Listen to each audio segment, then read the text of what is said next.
So so Now, we so we now live. this is public. This is unlisted. This is unlisted. Okay, Yeah. so we chilling. Yeah. So hey, smooth episode 2, We passive chilling. peculiar. Yes, sir. And I figure with this episode, we go ahead and just continue our conversation from earlier. That was also a full episode of Hey, passive peculiar. I'm gonna stop calling you and I'm gonna start declining your calls because every time we get on the phone, bro, it's a full episode recorded. Legit. Hey, since the last episode, we done recorded probably at least a good For real. 6, 7 more episodes worth.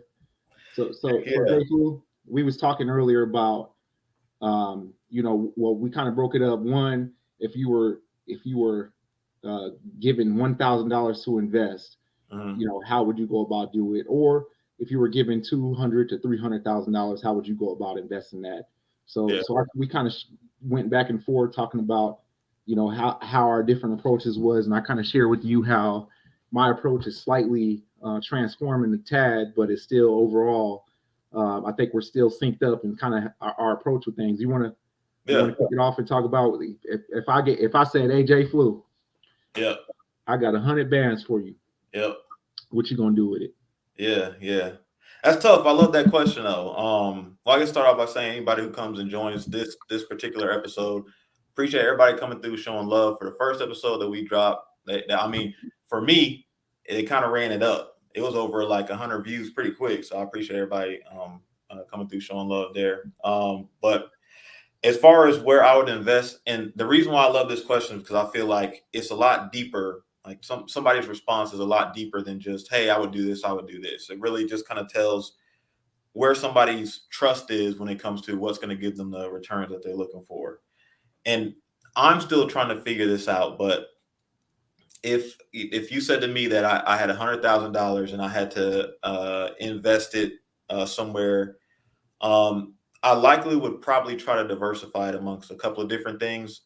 To me personally, real estate is probably the top of my list to start getting into investing in. And the reason why, and I don't know if all this is accurate, but I feel like if you're able to invest in a rental property, then you could make money a couple different ways. And so, one, like if you do have renters that come in, you'll have that income on a monthly basis. But then at the same time, if that property value should increase, you're also making money that way as well. Now, I do know also in the same hand, you're going to have more expenses that come with that. Right. So, you got property taxes or the mortgage that you might be paying off if you still have the mortgage on that. So that's going to be a part of it.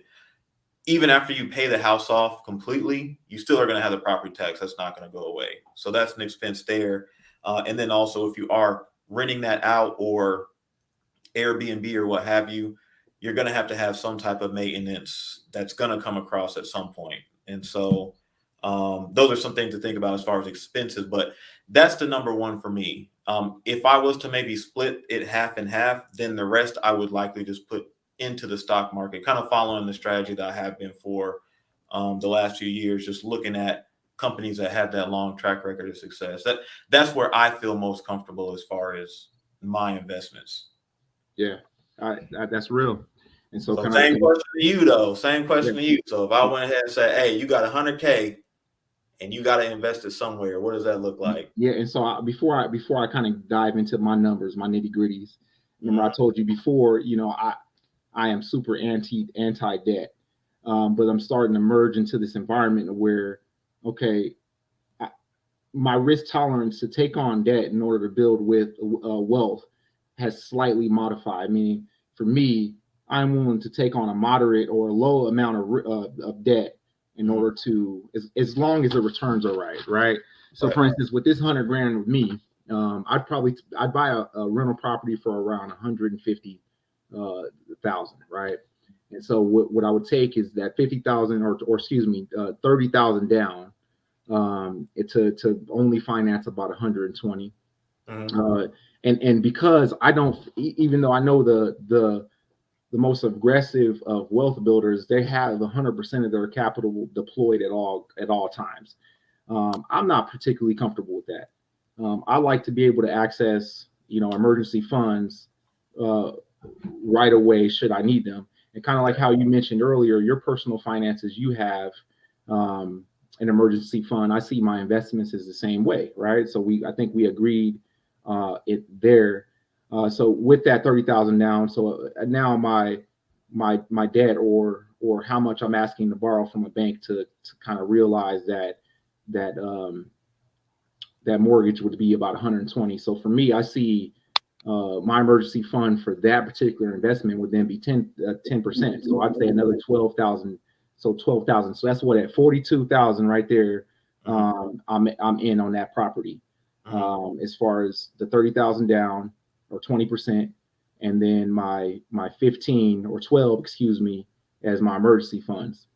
From there, I take an additional probably 30 to 40 and I put it into a few of the stocks, the key stocks that I've been kind of investing in lately, which is I'm definitely throwing some into Tesla, I'm throwing some into Apple, and then I'm throwing some into Facebook or other or what we're now calling Meta, because I really think they're going somewhere with this metaverse and all that stuff. I think that's kind of the future.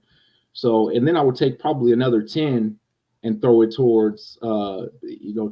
So what's that? I'm at Don't have me, bro. I'm at about, so let's say I'm at about 82, right? So I said 40.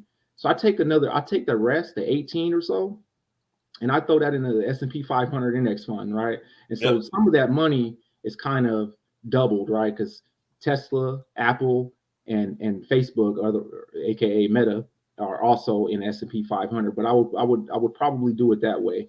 I may modify the numbers. I may even put down 50 down. I may modify the numbers, but I guess the overarching theme of what I would do with the money is I would diversify it right now amongst the stock market and mortgage.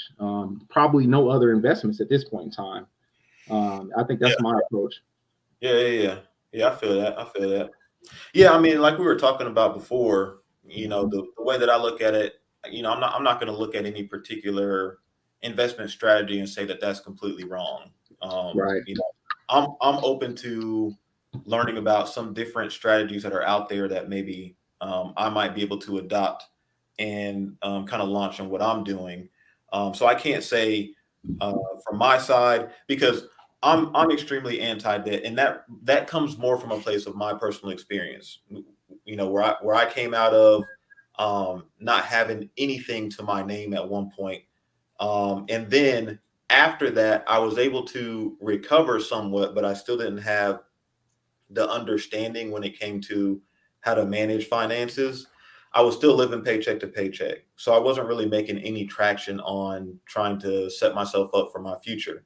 Yeah. So then once I started learning a little bit more about some different things I could do and some strategies I could deploy, one of the main things, and I remember I was talking to my little sister about this because she was the one who introduced me mostly to Dave Ramsey from the standpoint of getting out of debt.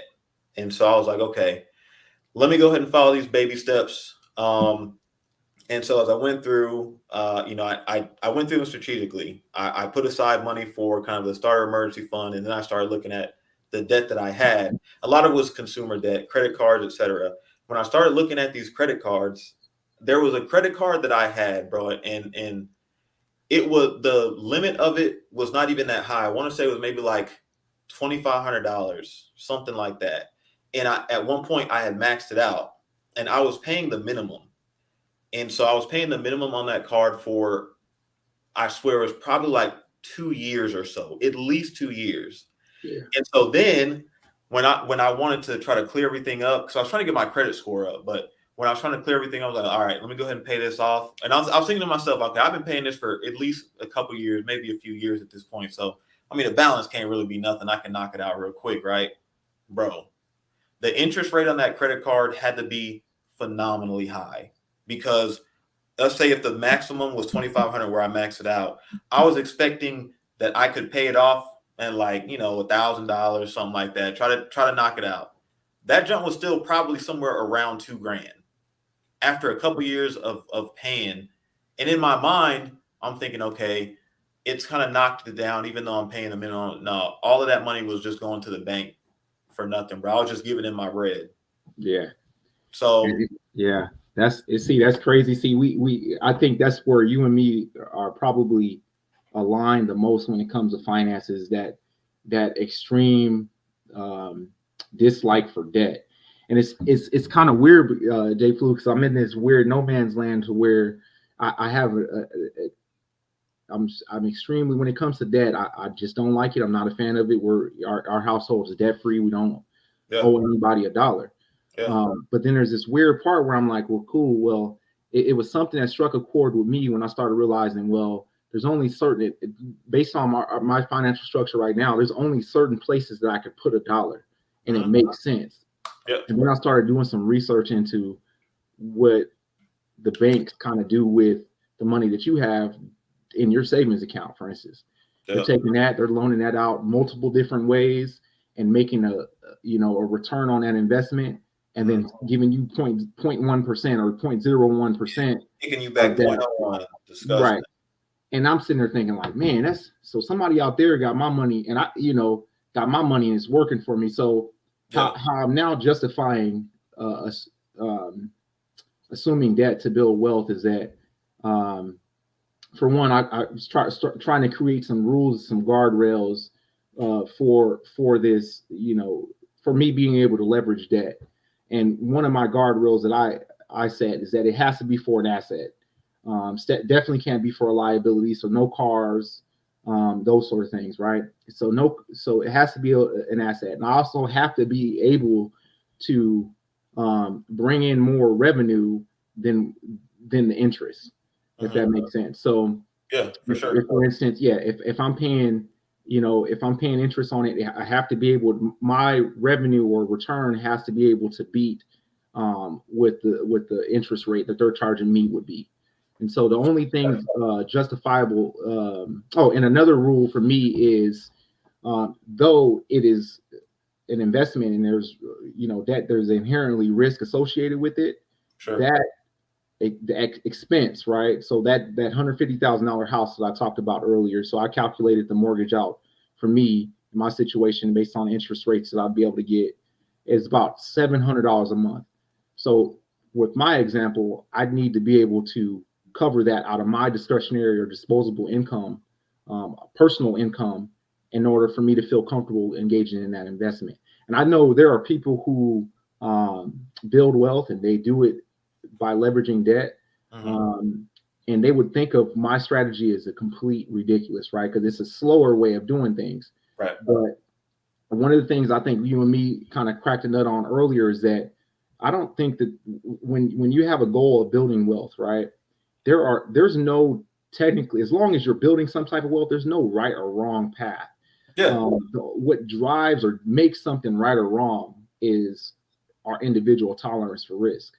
Yep. So for me, my tolerance for risk when it comes to debt is very low.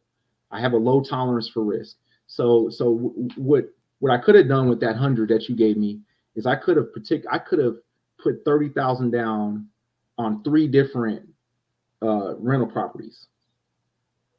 Some people might find that as a sound investment strategy, and I would knock them if they did. But for me, and yes, that's triple the revenue, that's triple the risk. That's a lot of different things. I can grow wealth a little bit faster. I'm growing not only my expenses that I'm making on the property every month, but also the increase in the value of the home, and that's times 3. And I think that that's a way for some people, and some people would approach building wealth that way. But for me, my tolerance for risk and accepting debt in order to build that wealth is just not there. It's low. So those are kind of the guardrails that I set that kind of justify, I guess, my future leveraging a debt for the purposes of building wealth. But I think it's important that even if you are leveraging debt, that we just don't speed. You know what I mean? Because it's very fast. It's very easy, especially if you got your credit up, you got some income coming in. A bank is going to give you some money, right? Sure. If you don't have the infrastructure built out well, I think it's definitely a crawl before you walk type of scenario for me. I'm not trying to bite off more than I could chew. Yeah, for sure. No, I think I agree with the point that I can't say that there's any one right way as far as investing and trying to generate enough revenue off that investment to build wealth. I can't say there's particular right or wrong way. I think personally that it comes down to the individual and their experience. Where are they comfortable? So whether you're talking about real estate or the stock market or crypto, etc., where is somebody comfortable placing their money and trusting that they're going to see that return? Now, one of the things for me personally that might differ from how a lot of people invest. I don't look at any short term type of returns. Like the returns I look for are all going to be longer term wherever I put my money, that I'm not really looking to take that money out or leverage that money for 10, 15, 20 years down the line. So that's where I feel comfortable. And then again, I'm looking at organizations that have that longer track record of success.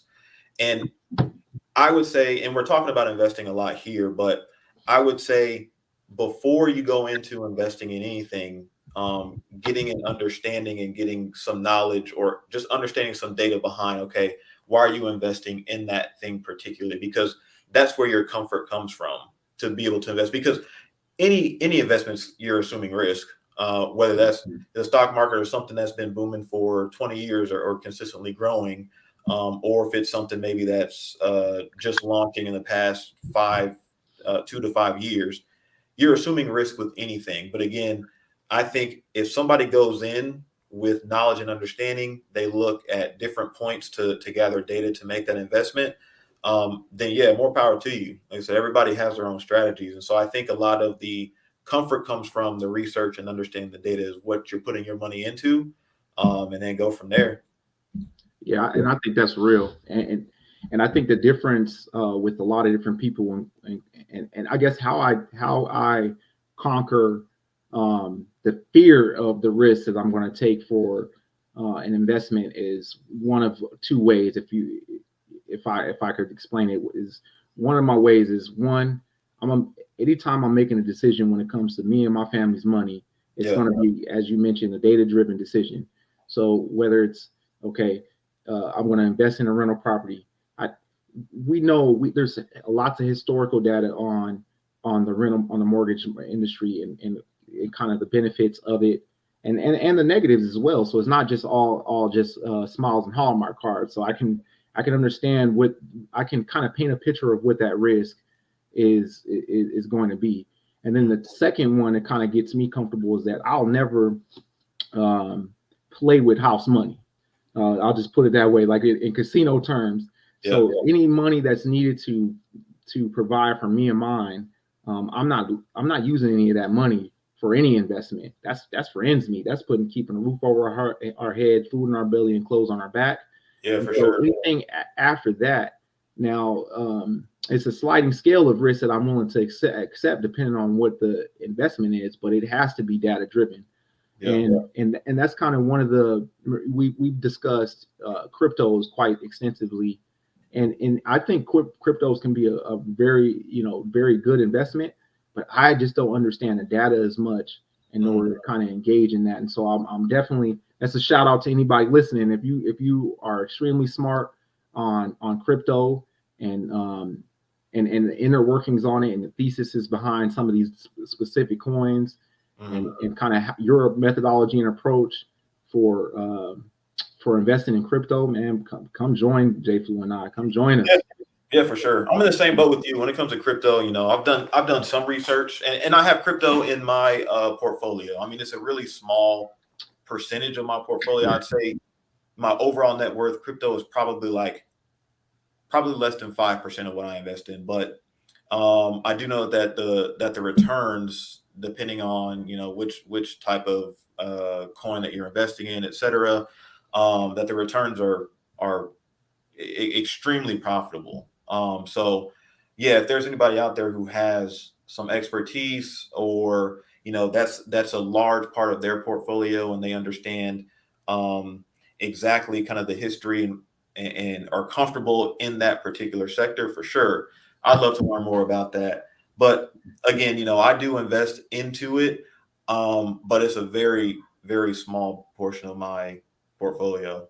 Yeah, same here. And I would say right now it's probably maybe 1% of my portfolio. And I think, Yeah. and it's I'm a big gun shy, and I think I just need um, I need more education. Yeah, and Yeah.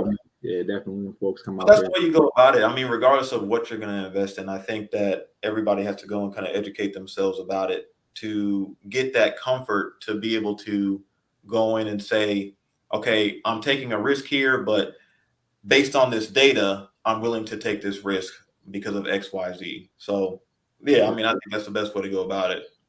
yeah. Like when I think of, you mentioned, and like I said, I can't echo enough how aligned we are when it comes to kind of our strategy and kind of our outlook on things. And one of the things that helps me reduce the risk of buying a rental property soon is that I know that even if I'm a long-term investor, so for Mhm. me, I'm looking at this from a 20-year, 30-year standpoint, Right. whereas I'm not really. Let's say I buy a rental property, and the housing market tumbles like it did, a little over a decade ago. As long as it's still a viable property that I can then rent to someone else, Right. because people will always still need somewhere to live, then it's still a sound investment for me. And that's Yeah, the crazy thing when yeah, you think about it, the mindset may not be as traditional, but for me, if I invested in rental property, which personally, if I was going to invest in rental property, I would like to go in and buy it straight out yeah, cash. If I was going to do that, if the stock market or if the housing market was to start crashing, property values going down, I'm almost more excited at that point. I'm almost trying to figure out, okay, what else can I invest in and put my money into? Because it is a long-term investment. It's not something I was looking to get a quick flip on and a quick turnaround on when it comes to that particular portion of my portfolio. yeah. Shoot, like our scenario we talked about earlier today, if I can make $250 to $500 a month, Yeah. right, on top of a maybe 2 to 3% increase in value, like I feel like I'm eating. That's Yeah. Yeah. the numbers on that same $150,000 house we talked about. You can increase your worth or the cash, because what people don't realize is, like, when a house increases in value, that you don't see that money in your bank account, Right. but that's still cash that you have access to should you need to, whether you're selling it, whether you're going to refinance it, you have an emergency that you need money, whatever the case may be, or you want to Absolutely. deploy towards a new investment. That money that goes into a home is still your money. Now, obviously, when a housing market crashes, that eats into your property value or your equity, and that affects you there. But when you're, like I say, when you're not looking to benefit from the cash flow of a property immediately, I think your tolerance for those deviations in the market Yeah. will probably increase. And I know that's kind of how my outlook. Like, when I look at some of these side hustles, or other streams of income, I don't Yeah. see that as money that I will access or utilize today, whether Um, that be my gains in the stock market, whether that be gains on in crypto or real estate. mm, Quite frankly, the new business that started, I don't really see the capital in that business as money that I'm probably going to deploy today. not at all. I see these as, and if I do deploy it, it's probably going to get reinvested, and it's going to get reinvested in the area that's going to then get me more unrealized gains, money Sure. that I'm probably not going to look to access today. Yeah. Yeah, Yeah, I agree. I agree. I mean, all those things that you were talking about, you're talking about the traditional investment strategies. You're talking about kind of the newer age modern investment strategies with digital currency, et cetera, or you're talking about side hustles, investing in yourself for a business or a brand that you're trying to start up. In all of those, for the most part, it's going to be a long play if you do want your money or your return on investment to kind of reach its max potential. Because I mean, and I dropped in one of my last videos I put out. One of the side hustles that I do that I'm mostly dedicated to is reselling. And so, for example, when I started that, what I really like about it is you don't have to put a lot of money up front to get started. It's really just based on, if you're able to go out, you find something, what's your tolerance or what's your threshold for, how much money you want to spend to try to flip something. And when I started out, it was all thrift stores, so I didn't want to spend anything over $10. If I saw something more than $10, I would almost literally flinch. And so then if I found something, I'm like, okay, I'm putting like $4 into this. I see it selling for like $25 here, so let me go ahead and get that. And if I was able to get that sell, I still wouldn't be touching that money, that profit, because I wanted to snowball that, because it's going to be more of a long-term play. Now, eventually, yes, I do want to be able to eat off of that, but it's going to be a while up until I start seeing those types of returns where I can pull anything out of it.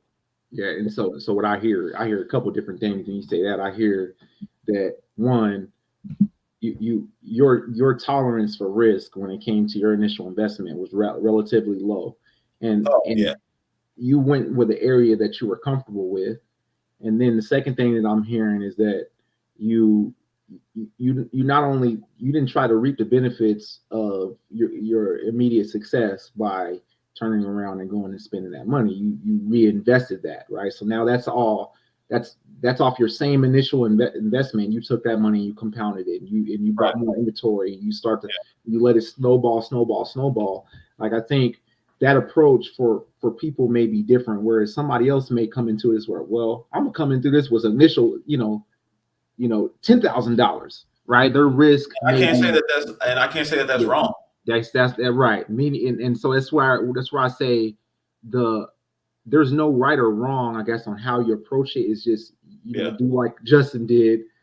You took your tolerance for that risk and you made it so, right? And you were willing to be as patient and work as hard as you needed to make it snowball, right? And another thing I think with your approach that I like is that I'd much rather learn a lesson with $10, right? That could cost me money or make some mistakes or fumble a little bit with $10 versus $10,000. So that's kind of another way when I approach, I guess, how I'm putting my money or how I'm investing it, is that like that nibbling approach, because I really try to squeeze the lessons out of the new things that I'm doing. Because when it comes to money, a lot of these things are a little intimidating and a little scary, like the stock market. The first time I invested in the stock market, I'm sitting there, I was just nibbling, and learning trends and learning understanding. Yeah, I was putting $200 into the market right when I first started, and it's all relative. Even to your point, and the wild thing is, like, when you say, we're starting off nibbling, we put $10 in because if we're going to make a mistake, much rather do it with $10 than $10K, right? But even in that hand, that's relative also. Depending on what your net worth is, $10K could be a drop in a bucket. Exactly. So I think all of this, and I want to say, throughout this podcast, you're going to learn I'm extremely risk averse. I don't like assuming a lot of risk for anything. And so that's why when it comes to the types of side hustles that I do, it's really not a lot of money or overhead that you have in any of that. But I think that it's important to say, tracking all of this back, because we're talking a lot about investments, I do feel like you have to protect yourself financially, whether you're an individual or you have a family. Protecting the four walls, like you mentioned, you got to put food on the table. You got certain bills and expenses that you have to be able to take care of.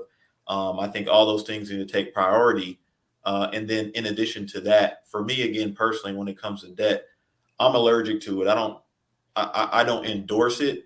And so when you're looking at investing, I feel like it's very important to be able to manage anything you've done from a debt perspective, or clearing that out, or maintaining it, controlling it, before you look at putting your money into the market. Because it's one thing to assume the risk of putting your money into the market and trying to get those returns that are projected. But then it's another thing when you have something battling it on the back end, when you have debt and you're paying interest on either credit cards or vehicles or whatever, and that's eating away at the potential returns you have from the investment side. So personally, I think it's really important to be able to manage or clear out your debt before you look at investing. And I think that's really sound advice to provide, because, like I said, that's any type of financial literature that I've read. It seems to point to take care of the debt before you start to invest. So it seems like the methodology seems to flow like take care of your debt, build your your emergency savings, and then start investing. Right. Now, obviously, the numbers on those are different for everybody. Like I've heard, when it comes to it seems to be unanimous. Take care of your debt, but then the bad debt, right? The stuff the things that are not assets, maybe the things that are liabilities, like most likely our vehicles, our credit cards. Those things are more liabilities. But I'd like to know when it comes to like the emergency savings, what's your philosophy on that? Because I've heard some people say 3 to 6 months of your normal living expenses is something that you should maintain in your emergency savings. For me, personally, that's not enough for me. Like I feel a lot more comfortable, right? And I think everybody's approach is that's why there's multiple different ways to do this. And I think everybody's situation is different. But like for me, I leave at least a year of living for my family and I, and that's probably the minimum amount I would feel comfortable with. Like, what's your philosophy on that's a good point, man. And again, I think a lot of these things really come down to like personal experiences, because the rule of thumb that I tend to go by is 3 to 6 months of expenses. That's the rule of thumb that I go by. But in the same hand, and we're a lot different. You have a family to take care of, and there are some people that experience a lot more adversity than others. So they may not even feel comfortable with the 6 months. To your point, having a year to feel comfortable. I think it differs based on experience. Yeah. And then one of the things, because you could argue it both ways. So if you look at the emergency fund, what is that designed to do? That's designed to protect you if something should come up. So you're not having to pull money out of your investments or pull money out of a 401k or something like that. That's going to cost you anyway from a tax or fee perspective. So you have that emergency fund there to protect you. It's not necessarily designed to give you ROI or for that money to grow. So that's something else you got to think about. But I could also argue on the same hand, if somebody's looking at setting up an emergency fund, 3 to 6 months of expenses, if they do more than that, okay, what is that money doing? If you're looking at inflation, if you're looking at trying to keep up or contend with that, then some people may say, okay, and I'm taking the rule of thumb that I use for an example of 3 to 6 months. They say, okay, I'm only doing 3 months. Like I'll take 3 months of business. Everything else, I need that to make bread for me. I can't say that's wrong either. I think a lot of this is really based on personal experience, where you come from, how much adversity financially that you have endured before, and that kind of creates some of the habits or your comfort zones moving forward. And I think that's the cool thing about money, because like all the time, whenever we read something or watch something, you have these prescriptive videos that kind of say, hey, do it this way. Anything more than this or anything less than this is wrong, pretty much. I think I like our approach, because our approach is like, hey, this way works for me. Or this way does not work for me. So I don't, or this way makes me comfortable and this way does not. And I think I think when it comes to building wealth, that's probably the outside of taking care of debt and the finances and emergency plans and not emergency plans, but emergency funds, is start to assess your tolerance for risk. I've said that probably 5 times throughout this video, but really starting to feel where our comfort zone is, because we talked about in the last episode, our why and kind of what we're trying to hope to accomplish. But in the process of accomplishing that financial independence and building wealth, I don't want this to be a stressful ordeal. Like that's kind of where and that may, I guess, reduce my tolerance for risk, but I'm fine with that too. So if that means that, if let's say I had the opportunity to grow my net worth at $250,000 a year, but because my tolerance for risk and or stress associated with it is a lot lower, and that causes me to only grow mine at 50 or 100 grand a year, I think I am completely comfortable with that decision making portion, because for me, I truly assessed I guess my tolerance, and I truly it made a data driven decision. Like because I look at data in a way where I can paint you, for me, I can paint you my personal picture and tell you how I can deploy my capital in the most aggressive way possible, and probably what type of returns I'd get from that. Um, but just not comfortable, and it's this weird point where it's this comfort zone, and I think like how you feel when it comes to debt. Like you probably could deploy it, deploy your money and have multiple rental properties if you wanted to right now, but that comfort place is like nope. And I think the key takeaway to that is that when we talk about this on our podcast, we are willing to accept all different points of views and the multiple different ways to approach the journey of building wealth. Yeah. A couple points that I wanted to talk about before wrapping things up. There's two things I think that are very important coming out of some of the things that we're talking about. So, being able or looking at different vehicles to invest your money to get a return on investment, it should not be stressful. I think that stress comes into play when either number one, you don't have knowledge behind what you're doing, or number two, if you're leaving a lot hanging in the balance. And when I say that, I mean you're assuming a lot of risk where either maybe you have a lot of debt that could affect like your month-to-month bills, and you're looking at investing in certain things. So at that point, you're going to be hyper focused on what you're investing in, probably checking it multiple times a day to see if that's growing or what's happening with it. So I think, number one, I think it's important for managing your personal finance and understanding that, understanding, when you're looking at debt or certain things like that, that's managed. Hey, Blake. Get him. Blake. Hey, chill. But anyway, he got up over there.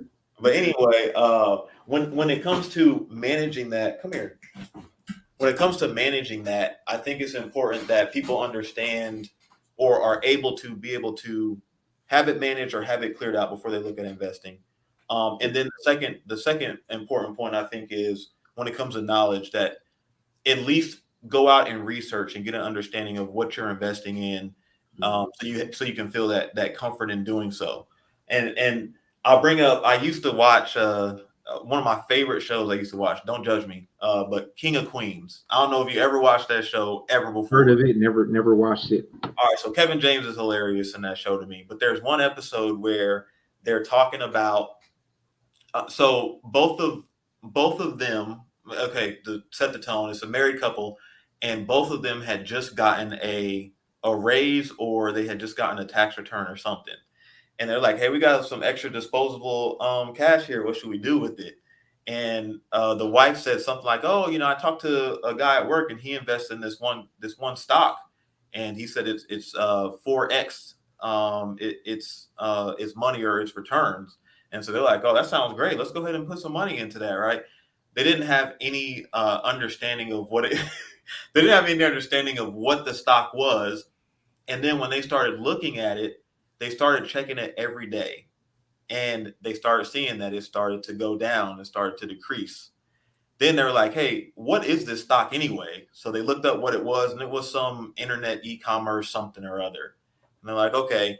They said, well, let's go ahead and just kind of keep it in here and see what it does. And then it kept going down. So at that point, they got nervous and they pulled all their money out. And as soon as they did that, of course, it jumps up and it like 8x's its money in its return. So then they jump right back in and they buy it again. And then guess what happens? So, in that scenario, and I know that's a sitcom, but I think that is very real when it comes from people that don't really have an understanding or educate themselves or take that time before they look at investing into the stock market. I think it's really important. Just like if you're gonna start a business, in most cases, somebody's going to understand what they want to do some research into, okay, is this something that's profitable before they actually start investing time and potentially money into launching that. I think it's the same way with the stock market also. Boom. Yeah. Hey, from a personal perspective, part of that sitcom was true for me during the pandemic with a lot more time on my hands. And I was still, Oh like, I yeah. would say, before that, my investments in the stock market had mostly been an index fund. And, knowing that that was a full long term investment. But then when I started investing in some individual stocks, and I had a lot more time on my hands being home during like the shutdowns and stuff like that during the early part of the pandemic. And I noticed myself checking it multiple times throughout the day. Yeah. And I started to really realize, like, man, this is a little overwhelming for me. And then when I would see those fluctuations, it started to forget that my whole strategy is long term. It does not matter if it drops considerably in one day or if it increases considerably the next day. I've invested in companies or businesses that I have a long term thesis about, like, or one that I believe in the direction that they're going, or I think they have an extremely viable uh, business, Yeah. and that's going to be massive in the future. Those are the things that will drive me to invest in it. And it's definitely not a this year, next year, really probably not even a next decade type of investments. I'm thinking 2 decades down the line. So the small ripples that happen in any given day really have no major impact on the long term of that investment. And so I think that the being long term also reduces a lot of stress for me. Uh, Yeah.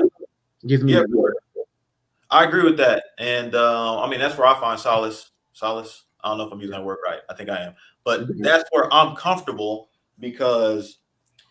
So for me, when I look at, and this could be really in any vehicle that you're looking at, whether it's crypto, whether it's the stock market, whether it's real estate, when you find comfort in it based on just your understanding of it, like for example, I'm fairly heavy into the stock market itself, and the reason why is, you can look at, and this is my strategy really, I can look at the S&P 500, which you're looking at some of the larger organizations and successful companies, top 500 companies um, within the nation. And so when you look at that, you can go back 30 years, maybe more than that, to see that it has been consistent growth and have an average year over year return. So you can see that data trending. So that's where I'm comfortable.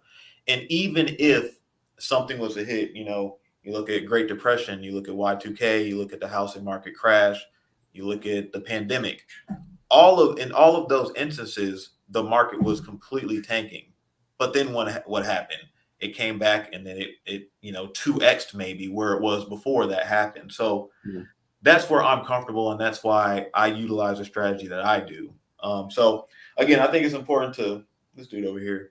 I think it's important to do your research and just understand it before you go into investing. And again, I can't say person A, B, or C, the way that they operate or invest is wrong. right. Yeah, this is just their way. And Yeah. as we say, what are they? They're the subject matter experts of their own opinion. Yeah. They're experts of their own opinion. Dang, I'm an expert in my own opinion. So, Yeah, so there's stuff that I've experienced personally that I've been through where I'm like, yeah, for the same example of like an emergency fund, if somebody had a lot of emergencies come up to where their back was against the wall so many times, they probably gonna want that year, even yeah, though we're saying like exactly. 3 to 6 months is kind of the rule of thumb. And so Yeah, I think it's the same way with anything. right. If their job situation wasn't as stable, there's a lot of variables that will drive, I guess, some people's understanding. And I would take this as a time to kind of advise that even when we get financial advice from these books or different people's circumstances, that just like a recipe that you find online, you got to kind of make that your own after you read it anyway. And Mhm. so I think these Yeah, some people want to change it up a little bit, add a little yeah, bit more salt, something. they made these pancakes. Well, I put extra cinnamon up in there, put some brown sugar instead of white sugar. But the Sweeter. recipe, Yeah. yeah, the recipe is a recipe. But I think it's important to kind of realize that these cookie cutter approaches to things does not necessarily work for everybody in their circumstances. Um, Yeah, you you know, touching on it, man. You touching on something that go way beyond personal finance. I personally feel like, if there was a place or a community that was really just open-minded to certain things, where they're having a one-track mind and closed-minded to everything, I think that that would make better for a lot of areas, not only finance, but yeah. Yeah. Well, just notified. Yeah. We hitting the 45-minute mark. You Yes, know, sir. of our second episode. We made it. Yeah, G. So it Nah, was already a monumental feat of the first episode. The fact that we touched base and hit a second episode is even bigger. yeah, no, for sure, bro. Before we close this out, you want to take a few minutes to pitch some of your new channels? We can include them on the links. Oh yeah, I And, can drop it, man. I can drop it. yeah, let our followers know where they can see more of your content. Yeah, I think if my name is displayed on this recording whenever it goes up, just notified. So I have a few different channels on a few different platforms. It's just notified everywhere. On YouTube, I have a main channel. It's actually just notified 2 words. But then I have a gaming channel, just notified gaming. I also stream on Twitch. That's going to be just notified as well. And then all of my socials, you look at Facebook, Instagram, what have you. Everything the same. Boom, just notified. Right. Hey man, any last words? We can close this thing out. Another successful. Hey, I'm good. I was gonna say I appreciate you going through to get everything set up. StreamYard is actually live. I kind of like it, bro, from our last one, 100% smoother, night and day. Boom. Yeah, and this and us being able to be side by side. Yep. Yeah, for sure. Well, hey, listeners, followers, viewers, go ahead and like and subscribe if you haven't already. And we appreciate you taking the time to listen to, Justin and I and kind of our way of going towards these finances and I guess our journey of building wealth. And so we appreciate you and stay tuned. We'll be back at you for more. For sure. All right, till next time, y'all. Next time.